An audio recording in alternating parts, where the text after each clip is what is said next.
yes, it usually looks like this. Here's my wonderful closet just filled with all sorts of boxes of things.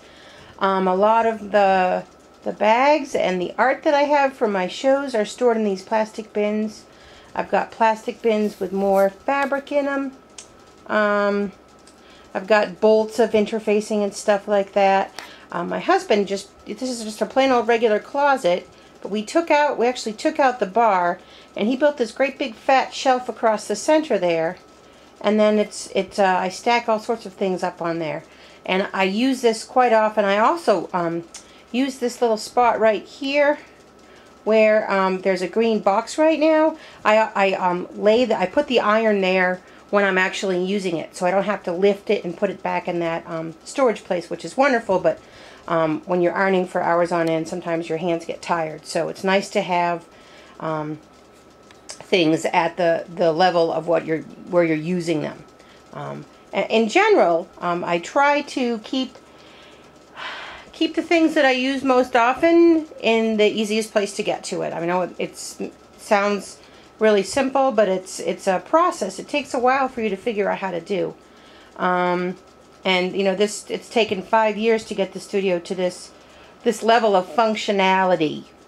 And of course, it couldn't be functional without my husband, who builds me all sorts of wonderful things, which I'm going to show you in just a minute. But this is a little wall pocket that I've sewn, and it holds all the bits of interfacing of the different kinds that I use, little tiny bits of that, and not so tiny bits. And then the bottom one there holds the release paper when I fuse fabric.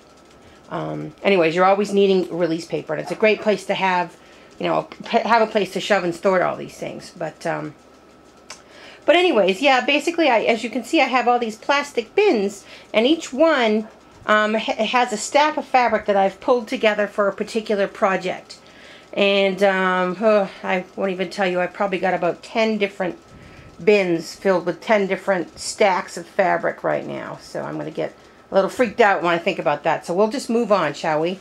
Okay, and so here is the piece de resistance. And my husband and I built this, not this summer, but the summer before, summer of 2008. And this is my dual sewing machine table. I actually put together a little tutorial of it, how we made it, and you can take a look at that. I'll have the link on the post here. But anyways, it holds both my machines when I need it to.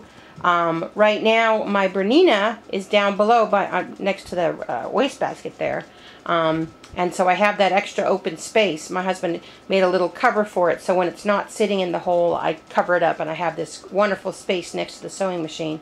And then here's the workhorse of my studio, is my Juki TL98Q. I just love it. It's so fast. It's so simple. It's so sturdy. I just love it.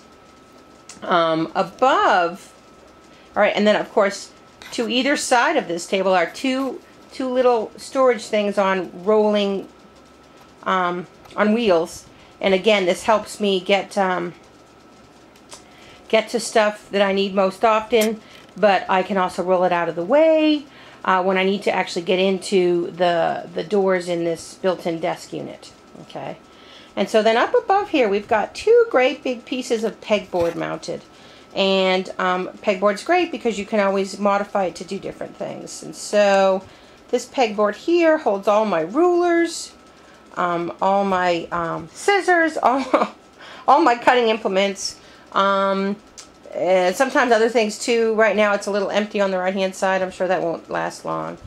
And then finally, if we can get back far enough to see this, oops, sorry about that. I've got another great big piece of pegboard that I use to, when I'm making bags, I'll hang them on the pegboard like that. I also, the legs of my photography tent are mounted up there. I'm going to zoom in on that a little bit.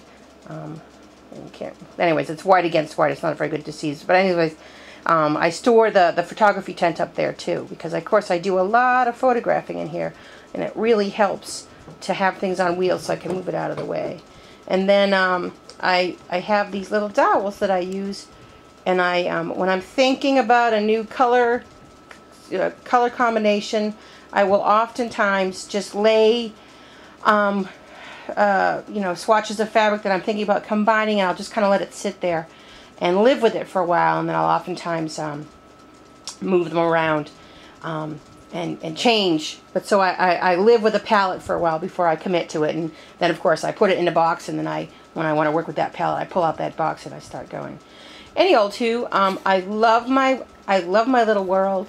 It's got everything that I need, and I just love it. And it's it's not as pretty as a lot of the studios that you see, and of course it's not always this neat, but it's exactly what I need. And I've got a window onto the backyard so I can hear my boys when they're outside getting into trouble. I'm at the top of the stairs so I can hear them when they're downstairs getting into trouble. And basically it allows me to work and be a part of my family. So anyways, thank you so much for dropping by. Have a great day.